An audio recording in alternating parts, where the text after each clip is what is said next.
नमस्कार, मैं दीपक सिंह राजपूत। आप देख रहे हैं बाल मास्टर दीपक चैनल। साथियों, आज हम बात करेंगे इस वीडियो में बिहार की मिट्टियों के बारे में। आइए शुरुआत करते हैं साथियों, यदि हम बात करें खादर मिट्टी या जिसको हम कहते हैं नवीन मिट्टी, नवीन जलोढ़ मिट्टी, तो उसकी अगर हम बात करें भौतिक रासायनिक लक्षणों की साथियों, तो आप पाते हैं कि जो उसके भौतिक रासायनिक लक्षण विशेषताएं क्या हैं। चूना एवं क्षार की इसमें कमी होती है और इसके रंग कैसा होता है, काला गहरा रंग होता है। और यह मुजफ्फरपुर, मुंगेर, चंपारण, पूर्णिया, दरभंगा और सहरसा जिलों में पाई जाती है।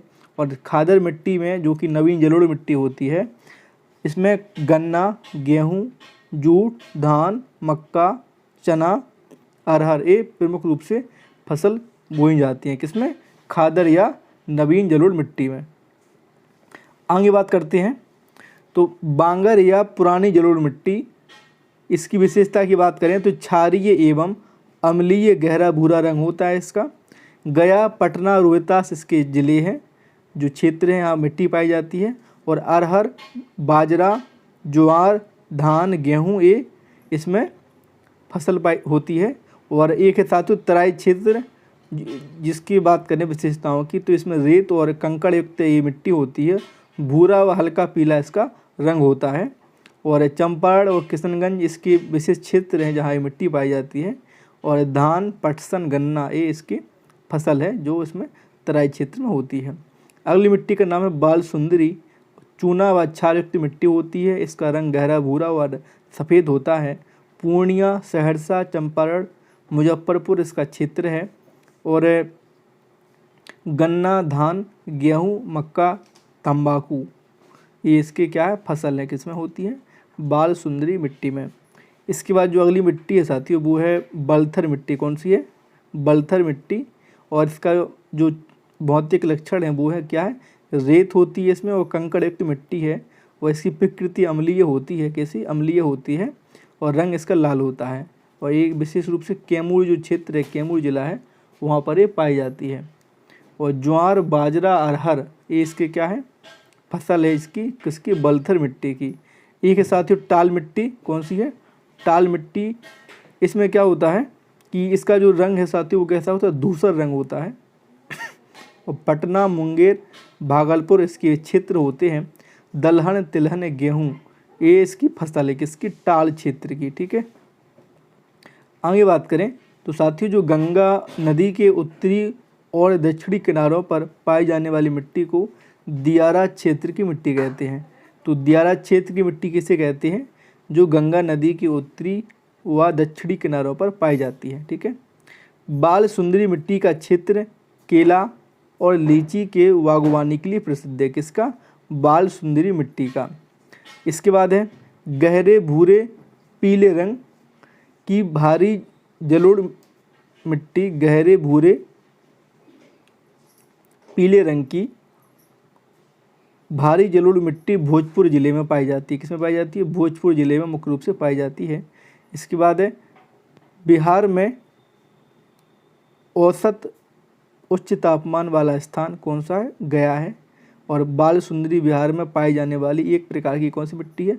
तो पुरानी जलोढ़ मिट्टी है, यानी बांगर है, बांगर मिट्टी है। ठीक है। बिहार में औसत उच्च तापमान वाला स्थान कौन सा है? गया है।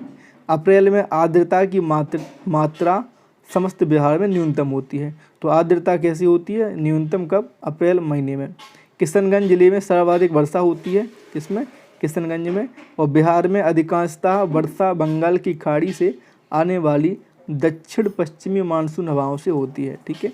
तो वर्षा की बात करें तो किसमें होती है? ये दक्षिण पश्चिमी मानसून हवाओं से। तराई मिट्टी बिहार में पश्चिमी चंपारण की पहाड़ियों से लेकर पूर्व में किशनगंज तक एक पतली मिट्टी में विस्तारित है। कौन सी? तराई मिट्टी। तो ये आपको ध्यान रखना है। आगे बात करते हैं साथियों हम नदियों के उद्गम स्थल एवं उसके मुहाना संगम की। तो आइए शुरू करते हैं, बात करते हैं साथियों। जो गंगा नदी है इसकी बात करें तो इसका उद्गम स्थल है गंगोत्री हिमनद, गोमुख, उत्तराखंड है। और जो संगम इसका या मुहाना है वो कहाँ पर है? बंगाल की खाड़ी में। गंडक नदी जो कि अन्नपूर्णा श्रेणी के गुमूठ और कोलांग के मध्य से इसका उद्गम स्थल है। और गंगा नदी में मिल जाती है कहाँ, पटना के पास। बूढ़ी गंडक नदी सोमेश्वर श्रेणी के बिशंभरपुर के पास चौतरौआ चोर से निकलती है और गंगा नदी में मिल जाती है खगड़िया के पास, ठीक है। और घाघरा जिसको सरयू भी कहते हैं, गुरला मानदाता चोटी के पास नामफा नेपाल से निकलती है। वो गंगा नदी में मिल जाती है छपरा के पास। छपरा कहाँ पर है, सारण जिले में।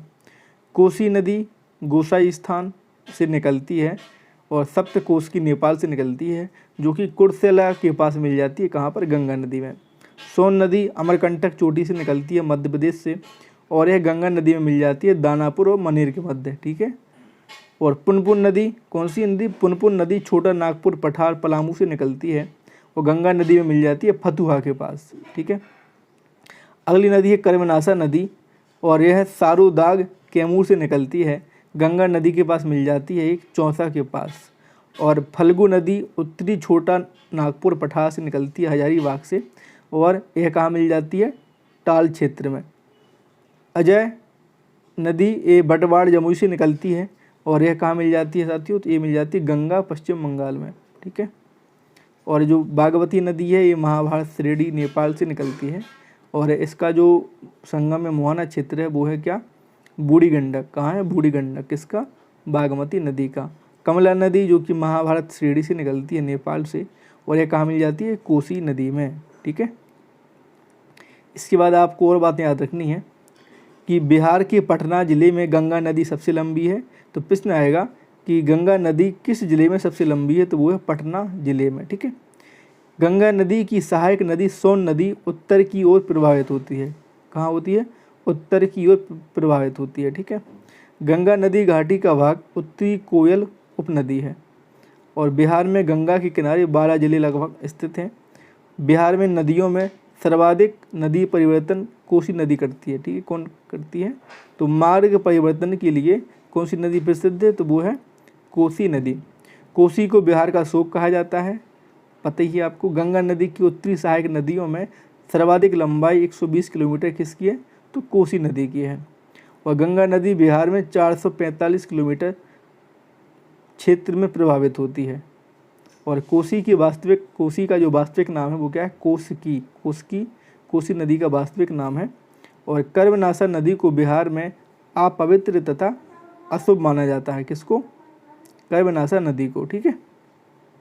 इसको हम थोड़ा आपको याद कराएं साथियों कि इसको आप कैसे याद रखोगे नदियों के उद्गम क्षेत्र को। तो आपको ये तो पता ही है इसका, गंगा नदी बंगाल की खाड़ी में मिलती है। गंडक किसमें मिलती है, गंगा में। तो गा नाम से क्या है, गंडक, और गा से गंगा, ठीक है। तो लगभग आपको सब नदी लगभग गंगा में मिल रही हैं। और आपको ये ध्यान रखना है कि जो ये नदी है कौन, फल्गु नदी, ये कहाँ मिल रही है, टाल क्षेत्र में। टाल क्षेत्र में अजय मिल रही है गंगा में, बागमती बूढ़ी गंडक में, कमला कोसी में। तो आपको क्या याद रखना है, कमला कोसी और अजय में बागमती याद रखना है। तो बागमती कहाँ पर, बूढ़ी गंडक में, और फल्गु टाल क्षेत्र में। बाकी जो नदियाँ लगभग कहाँ मिल रही है, गंगा नदी में, ठीक है। तो फल्गु टाल क्षेत्र, बागमती का नाम किससे, बा से है, और बा कहाँ मिल रही है, बूढ़ी गंडक, इसका भी नाम किससे, बा से है। कमला का नाम का से है, कोसी का भी नाम का से है, तो कमला मिलती है कोसी में, ठीक है। कर्मनाशा कहाँ मिलती है, फतुहा। कर्मनाशा कहाँ मिलती है, चौसा के पास। तो बाद में साउंड क्या आ रहा है, नासा नासा नासा, वही कहाँ मिल रही है, चौसा, नासा चौसा, है ना, ठीक है। और आपका ये जो सोन नदी है तो वो सोने के दाने के हिसाब से याद कर सकते हो, छोटे छोटे दाने। तो दानापुर और मनेर के मध्य। महानंदा और मनिहारी, तो महान और मनिहारी, तो ये महान ये अक्षर आ रहा है माँ से लेके मामा, तो मनिहारी महानंदा, ठीक है। कोसी कुर्सेला, ठीक है, ये भी काशी है, कोसिली कुर्सेला। घाघरा छपरा, कौन सा, घाघरा छपरा, तो इस पीछे भी आ रहा साउंड में, इसमें छपरा में भी आ रहा है, तो घाघरा छपरा। बूढ़ी गंडक गंगा नदी, ये आपको पता ही है, खगड़िया में, ठीक है। तो आपको ये याद रखना, इस तरीके से याद कर लेना। तो इस वीडियो में हमने बात की है वो की है किसकी, नदियों की और नहरों की, तो जो काफ़ी इंपॉर्टेंट है, यहाँ से प्रश्न आते हैं, तो आपको इसको याद रखना है साथियों। अगली वीडियो में हम बात करेंगे कृषि जलवायु क्षेत्र की, तो वीडियो को ध्यान से देखिए और शेयर करिए। और यदि आपने पिछली वीडियो नहीं देखी हो तो आप उनको जरूर देखिए, ठीक है साथियों। जय हिंद, जय भारत।